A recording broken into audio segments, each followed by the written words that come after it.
Set.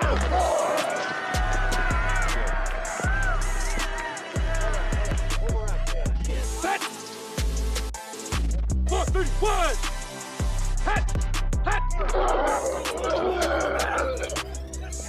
Hey, what's up, everybody? Welcome to the Sunday Morning Quarterback. We are three pastors who love ministry, leadership, and sports.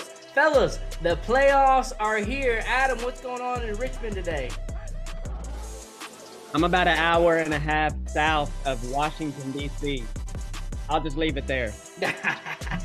Dad, coming from the Music City before your big cruise this week, what's happening? All I want to say is the Cowboys are in the playoffs and Carolina ain't. That's all I got to say. Man, what a sour day. You know, I would have loved to come on here and gloated. And Adam, you know, my dad is so petty. Would you believe that he scheduled a cruise? So he's going to be gone after the Cowboy game. Yeah, you call it petty, I call it smart, because that's exactly where he's going to want to be when they drop. You know, it's January, and it's really become over the years maybe my favorite month of sports year round, because the Dallas Cowgirls never let America down. They always fail and they always falter. And I can almost smell it in the air. It's coming. It's coming heavy. We're going to get into that. Let me just tell you strategy. We got it out on the last game. Yes. So that way in the playoffs, we're rolling. We're going to be like roses, man. Just hey, watch I think it. Adam's watching too much First Take. He's starting to sound like a Stephen A. disciple. But anyway, all right, let's get into it. Adam, I'll start with you. Who's got the most pressure on them, or team or player, in the playoffs? What you think? Do you really have to ask? I mean, all year long, from start to finish, we have to hear about the Dallas Cowboys. And every single year they fail, and they do it often very early in the playoffs or very late in the season and don't make the playoffs. Mike McCarthy, if he does not make the NFC Championship game, he's going to be looking for a job. But let me also say this, because what I saw from Dak last night, it should concern all you Cowboy fans. He was 14 of 37 for only 128 yards and threw yet another. Didn't he throw another pick six? Yeah, he did. It was bad. So he's too. throwing a pick six almost every single game. It's one thing to throw an interception and give the team the ball. It's another thing to just hand them 7 points. And, you know, this is the same Dak Prescott we've spent the last 2 years trying to figure out, is Jerry going to pay him any money? And he finally does. So I think the pressure is all on Mike, and it's all on Dak. You know, he's got to make it happen. There's no excuse. It doesn't matter if he's playing Brady, and if they were to beat Brady, he's got to go to Philly. They have to make the NFC Championship game, or the season is a wash. Before I give you my person who I think has got the most pressure, let me give you a little Cowboys insight for any of you people out there that watch America's team, like Adam's son, who is a new fan of the Cowboys. Adam didn't even get him any Cowboys apparel. Yeah. Easy. But anyway, here's the thing with Dak, man. Like, I think unless you're one of those top 5 quarterbacks, they're so consistent. Pat Mahomes, he's so talented, but he's so consistent. See, Dak is that guy where when everybody expects him to do well, he lays an egg. But whenever he gets killed, and he's getting killed this week, he is when he responds. And not yesterday, but in the previous games, whenever he'll throw a pick, he's built a little resilience. So personally, I'm not worried about the picks because he hadn't done this in years past. But you see, you got to take one with the other. Yes, he's turning the ball over and putting in harm's way, which I don't think they were getting separation yesterday, and that line was getting whooped. Their defense was playing. The running game was non-existent. But Dak played terrible. But he's resilient, and we'll see what he can do. This playoff game, I think, will determine whether he is top 10 and up or top 10 below. Like, okay, he can sneak into, top, 7, 8, 9. So we'll see. Dad, who do you think's got the most pressure this playoff? I agree with Adam. It's Dak, but I'll move off of him. I think it's Josh Allen. Yep. I think is number 2. Josh Allen is competing for the Super Bowl. He's competing to be the best quarterback in the league. And they've had a great year. They've got a great defense. They're number 1, number 2, number 3 in all categories. And, they've had this moment that just shook not just the country, but the world. This was worldwide news. And so there's some added pressure because it almost can feel like this is just one of those years. It's all coming together. And at the end of the day, we know that they got to play football and they got to go against the Bengals.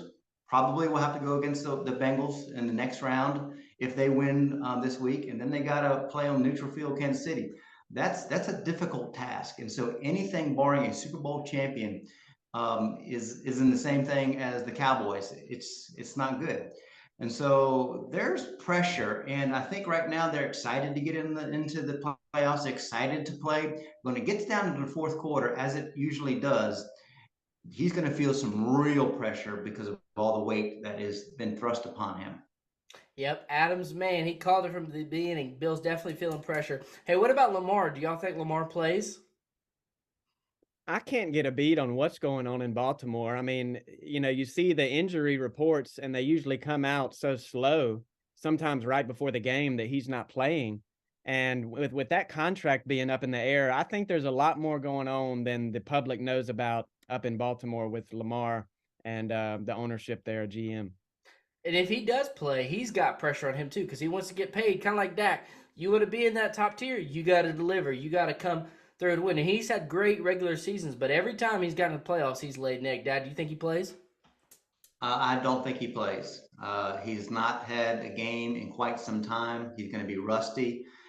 Going into a contract year into the playoffs, all eyes are going to be watching him. I don't know if he wants to be seen that way, having so much rust and all the expectations on him.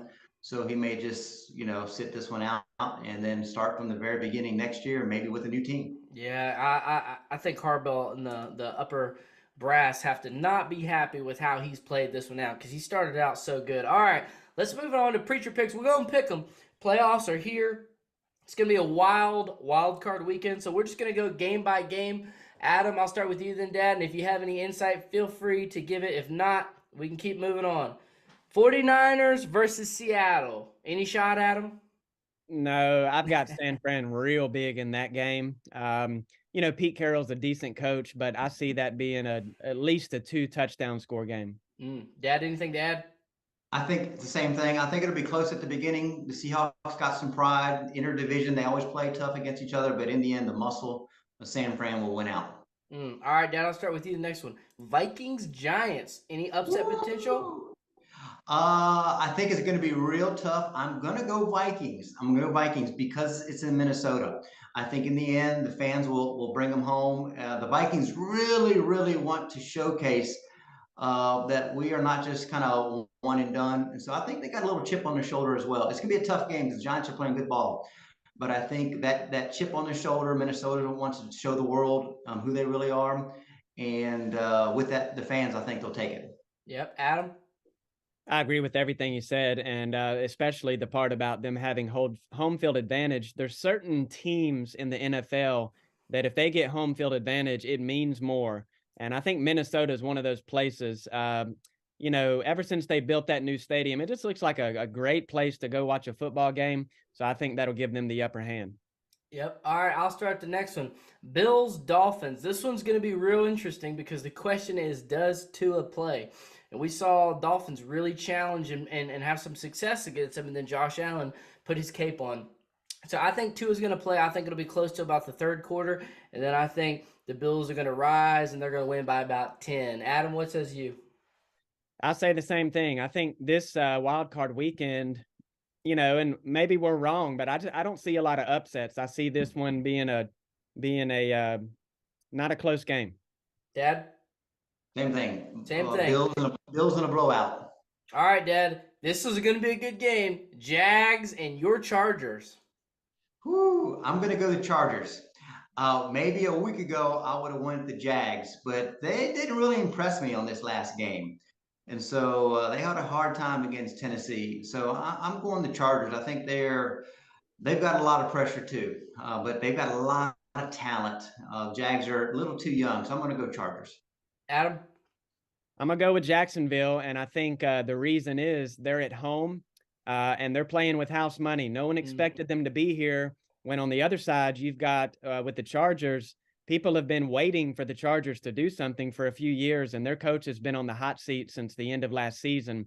So I think the Chargers, they're going to come in, their butts are going to be tight. All the pressure's on them. And I think Jacksonville, with that, they're going to be playing loose. They're in front of their home fans, and I think they're going to win it. I think it'll probably be a close one, though. Hey, Joseph, let me add a little caveat to that. Mike Williams hurt his back. If he does not play, I think that's going to be something important, not just because he won't be playing, but that can go in the psyche knowing that he didn't need to play. Yep. And so there's some scrutiny going on right now on if all those players should have played. And so if he gets hurt and he can't play, knowing that that was self-induced, I think that can play a little bit on the psyche, not just what he contributes, but even mentally. Yeah, it's so funny. Staley won't play anybody in preseason, then he plays them in a game that doesn't count. But one stat I thought was interesting. I think it said something like, if the Chargers defense didn't give up any more than 25, Herbert was undefeated. So this is going to be if we're thinking Pat Mahomes and Allen, this is that next line, that next, Trevor Lawrence versus Justin Herbert, the Golden Boy. So that one's, and they're both gunslingers. So that one's going to be a fun one. Hair versus hair. Hair versus hair. Hair versus hair. Dad, I'll let you start this one because this is your team. You've been riding them. Bengals, Baltimore.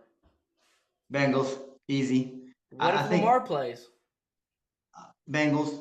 Now, to be honest with you, I think it's going to be real similar to what just happened. It was tough. It's always going to be a tough game between that division. But I think in the end, there's just too much talent. They have some special weapons. Just a little too much. Yeah. Adam? Yeah, I've got Cincy too. And I think if Lamar doesn't play, it will not be a close game. Yep, I agree. All right, fellas, let's keep it moving. We'll keep this short, but just your general thoughts. Adam, I already know where we're going, but biggest disappointment of the NFL season. Hold on a second. There's a nut. Are we going to do the other game later? Oh, yeah. We're going to do the other game later. Okay. I'm waiting. So the biggest. Oh, that game. Oh, I did. I had that in the middle, but I skipped it. I saved it for last. I've got to go back. Adam, who is? That's a bad sign, Joseph. I tried to get out of it. Who is going to win Dallas versus Tampa? Here you go, all the talking, but who you really think's going to win?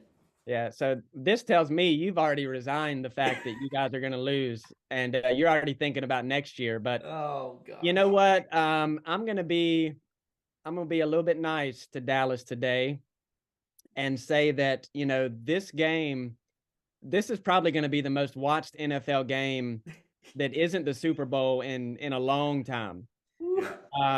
And I've got this game coming down to the wire. So I think Dallas will play a whole lot better than they did yesterday, which isn't saying a lot, but I think they'll put up, in the mid-20s point-wise. This is going to come down to the wire, and Dak is going to give Tom Brady the ball with a minute 30 left. And Brady is going to do what Brady always does. He's going to methodically just pick you apart down the field. They're going to kick a field goal, and there's going to be zeros on the clock, and the Dallas Cowgirls will be going home once again. And Adam will have his Super Bowl, and he'll live on that for the next 6 of. Dad, I'm just disappointed we couldn't play Carolina. I thought that they laid an egg. Everybody was picking them. But, Dad, you were at Tampa last year in that stadium, and you witnessed it. What is your prediction going into this game? What do you think's going to happen? I agree with everything that Adam said. I think it's going to be a tough game. And I think that I think it's really going to. I think Dak can take that ball and score for the win. I also believe Brady can. So I think it's going to be nip and tuck.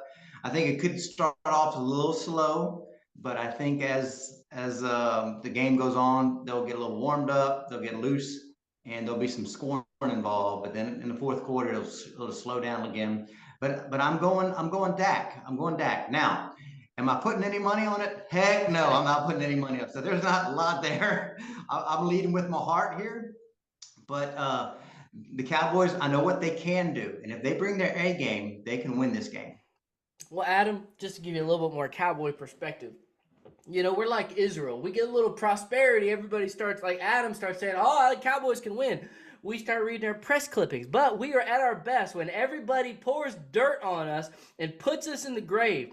Adam, actually, if you look at our season, we lost a game, then we won 4 in a row, then we lost a game, then we won 3 in a row, then we lost a game, we won 4 more in a row. So we're due, okay? So Dak is going to conquer his demons. We got whooped by Tampa Bay this year. We should have won last year.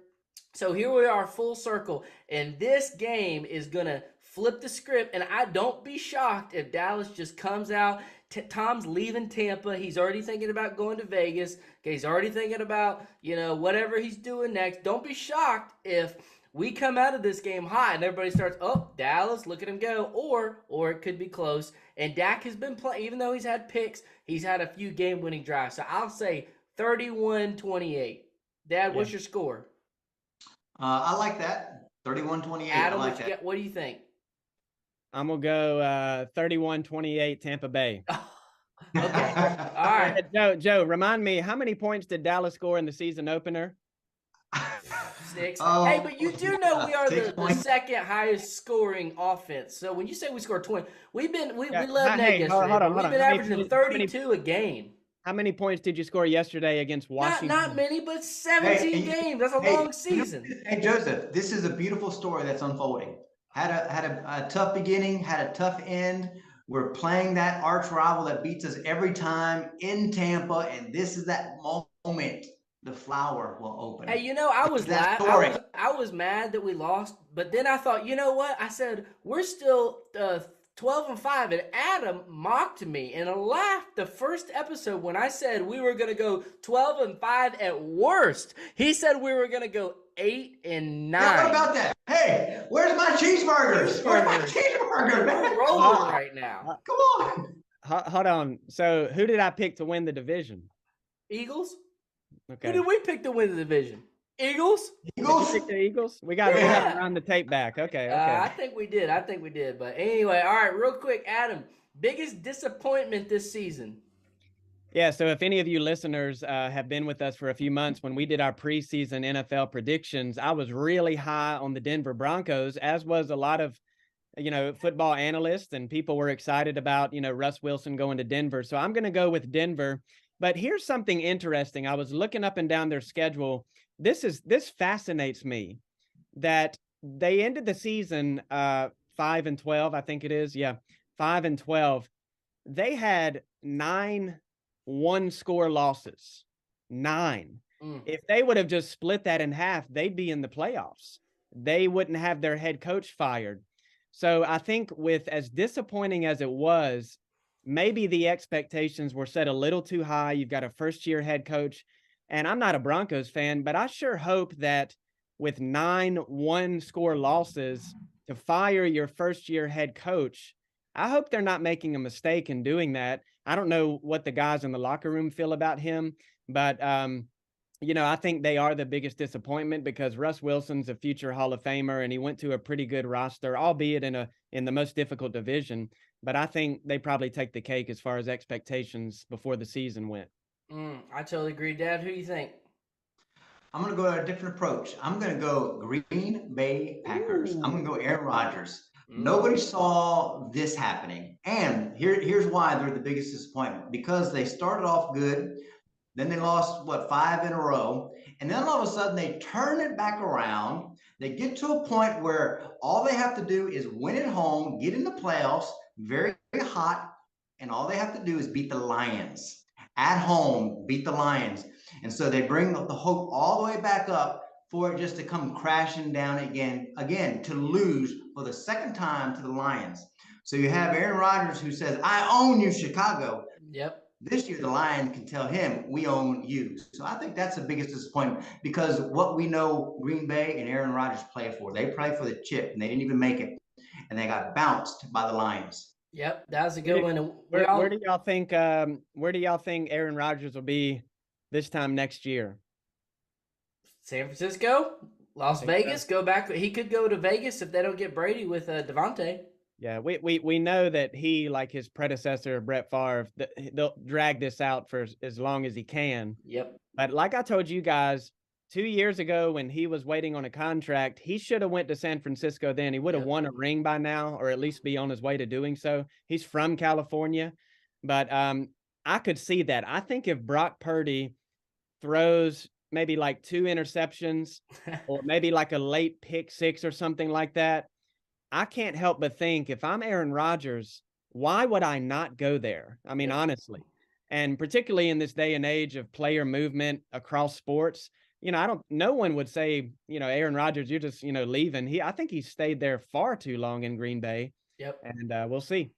Yep, I agree. My biggest disappointment is not only the AFC West, the whole conference, because man, there was so much hype. They had so many big signings, but one of the teams in there that was the worst was the Raiders. Man, they just laid an egg. I don't think anybody saw Derek Carr being out like this. Devontae Adams, I mean, they just couldn't, just about like Denver, they just couldn't ever get their groove going. And Josh McDaniels got some real heat. And so it will be real interesting to see who they land on as a quarterback next year. Well, hey, fellas, let's keep it moving. Big week of football, and we'll keep talking about that in the weeks to come. But we're going to shift gears to ministry and leadership. And guys, I'm going to cut my last little bit out just so we can kind of move and talk a little bit about these next two topics. But first, we want to talk about worship wars. Worship wars. This is a argument that has been going on in the church for a long time. And worship wars comes down to the simple fact of people, for whatever reason, get a little bit triggered and approach worship and music and style a little bit differently than other things in the church. And so many times people are so focused on their preference. So if you attend a contemporary church, you're going to have people that prefer more traditional. Or if you attend a traditional church, you're going to have people that are going to moan and groan about they want more contemporary. And we've seen it split churches. We've seen pastors fired because of it. We've seen relationships ended. And so let's kind of just dissect this a little bit. Adam, I'm going to start with you. What is it behind worship wars that just triggers people?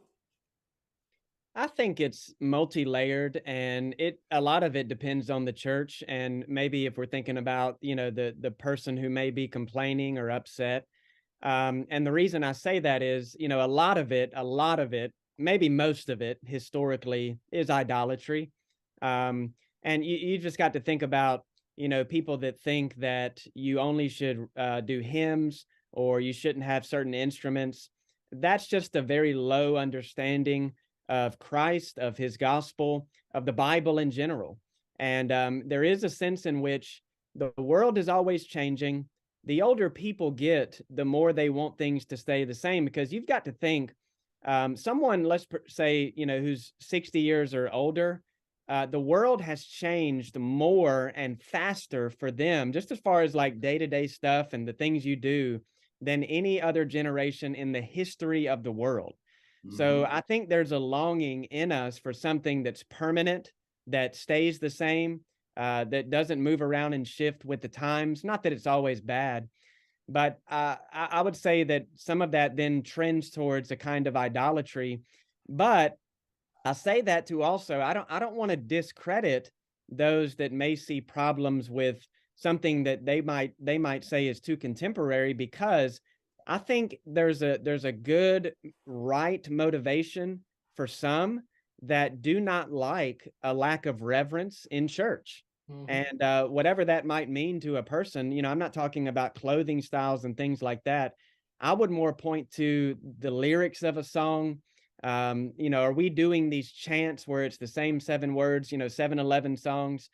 And I think that is a justifiable reason to be angry, is just that, hey, there's not a reverence for the things of God, and this is not deep enough. It's not rich theologically enough. It's very shallow, superficial. And so I think you've got to kind of balance those two. And thankfully, I think we're kind of out of that era in large part. I'm not saying it doesn't exist anywhere, but I personally, at this church, our music minister does a wonderful job of blending the two together. And I've never heard one person ever complain about it being too traditional or too contemporary. Man, you're a blessed pastor. Dad, what do you think? I think it's like what Adam said, very multi-level, so many thoughts on it. I think a lot of it is selfishness. We like what we want.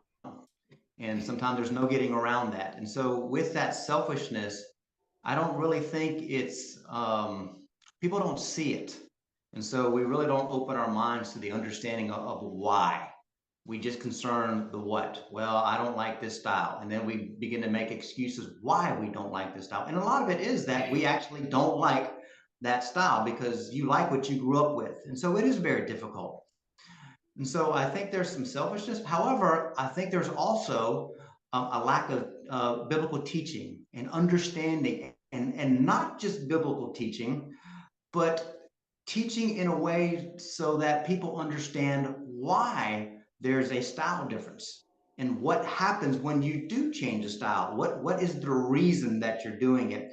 And so I think when leaders, if they are in the middle of change, they have to do it very carefully and very gracefully so that you can really begin to teach and spend some one-on-one time with people or go into Sunday school classes and really talk through some things.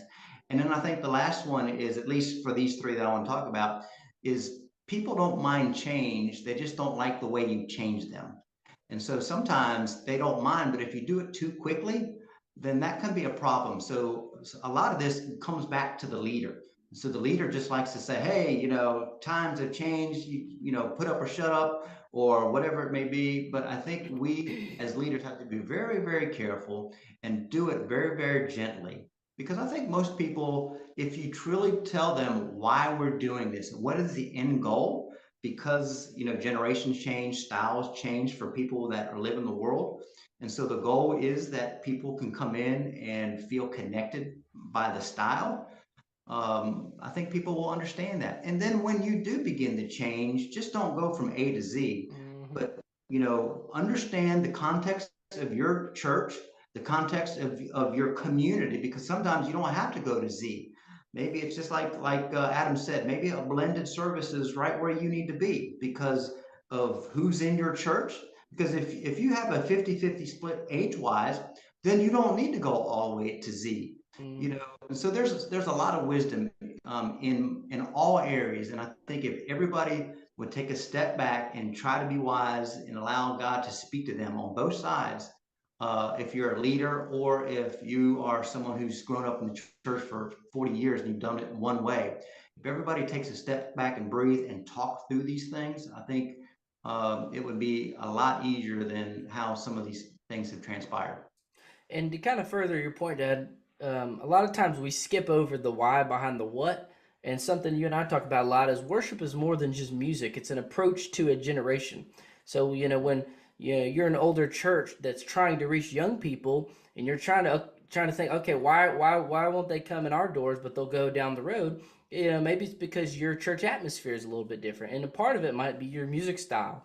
But it's more than that. It's how you preach a message. It's how you present your building. It's how you perform a service. And so I think a lot of times the intentions are well, but churches don't do a good job giving the why behind the what and the heart of it. And so, whatever your church's mission is, say, hey, how can we best, in our context, reach our community to Jesus and each other? And what does your context look like? And, at the end of the day, we all get all bent out of shape, but it comes down to three songs that we many times unintentionally or intentionally make about us. And then, if you're one of those people out there and you just tend to get a little all huffing and puffing about the songs, you got to ask, you got to check your heart. Who you worshiping? What is your approach when you go into worship? And then are you meeting with the Lord daily? Because so many times this is an easy place for the enemy to slip in and worship war. So take the wise wisdom approach and be there for your pastor and ask questions and don't get on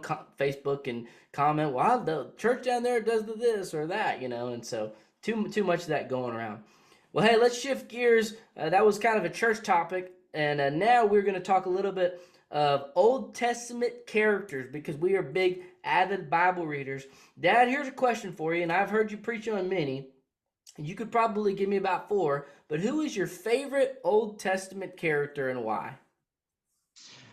They change. If you had asked me 6 months ago, I would have said Ezra. Love Ezra. Ezra. Right now, I'm spending some time with Daniel, and I love the fact that he purposed in his heart at a very young age, and that he pre-decided a long time ago who he wanted to be and what he was willing to bend. I like him because he had wisdom. And at the very beginning, there was only one thing that he bucked against the system with having been conquered by Babylon. He's like, look, you want to teach me for 3 years the customs and the literature and the history of your country? Great. But there's one thing I will not bend on, and it is this. And so he pre-decided a long time ago who he was, who he's following, what I'm willing to do. And so I like that because he was wise enough and secure enough to say, it's okay. Hey, if you want to teach me these things, I'll go with that. And I'll go and I'll be a good citizen to you. And I will do great things for this kingdom. But don't interfere with who I pray for, who I pray to, who I serve, and some of the things that are values to me. And so I like that. I think that he was a critical thinker. I'll call it biblically, but he was a critical thinker and he really thought through some of these things. And we know that God used him in a great way in prophecy and leadership. And I'll close with this. We know that he prayed 3 times a day and he ended up going to the lion's den. But what I love about him, what many people don't know, is he prayed that one day they would go back home. And they did. At the end of his life, they went back home and he never did.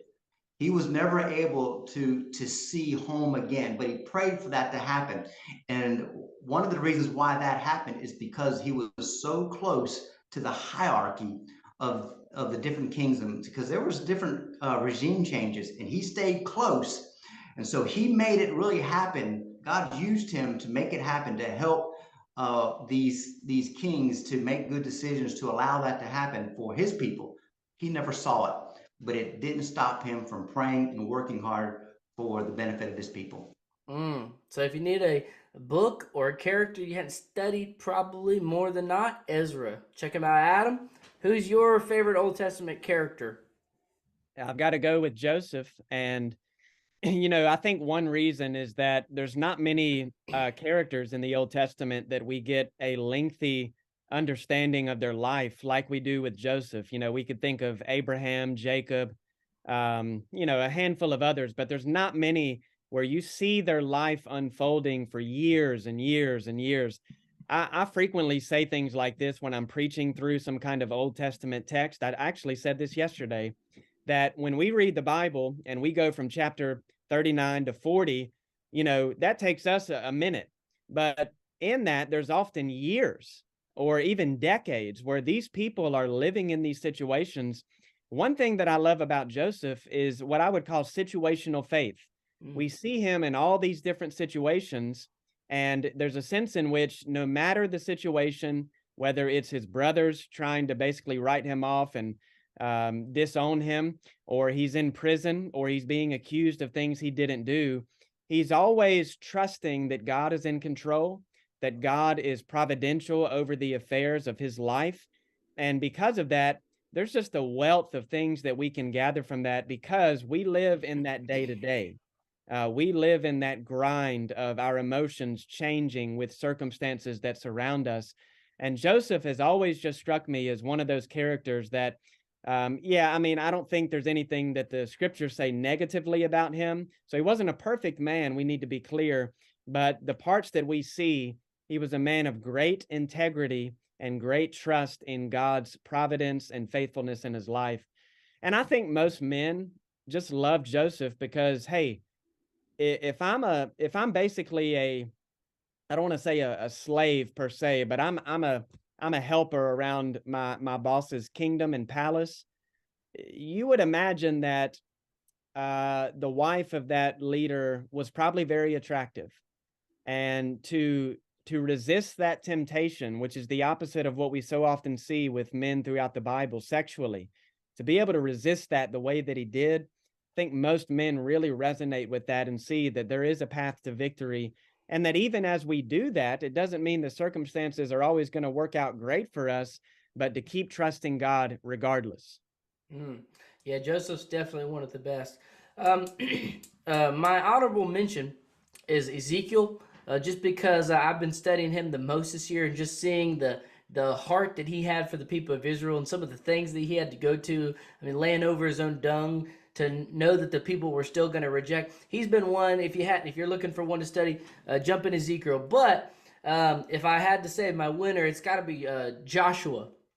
This past few weeks, I was at a conference and we were talking about Exodus 33 and how Moses was preparing the next lineup, and that was Joshua. And there was a part where everybody leaves the presence of the Holy Spirit, and Joshua stays and he lingers. And he lingers and spends time with the Spirit. And then we find that later in his life, he just goes on to live an audacious life, praying for the sun to stand still and then the walls of Jericho. And so when you look at Joshua, one of the greatest leaders in the Bible, and so many different practical applications, whether it's his boldness or his faith or his prayer life. So Joshua, I'm a big fan of, but each of those, so many different cool characteristics that we can put into practice today. So if you're out there this new year, I challenge you, maybe sometime in your reading plan, find an Old Testament character, whether it be an Esther or an Ezra or somebody that you've never studied, and glean a little bit into their life. Well, hey guys, it's been a fun one. Dad, you are about to head on vacation in a cruise, so you won't be with us. But next week, Pastor Paul Lasso is going to be joining us. So anyways, fellas, it's been real. Adam, go Cowboys.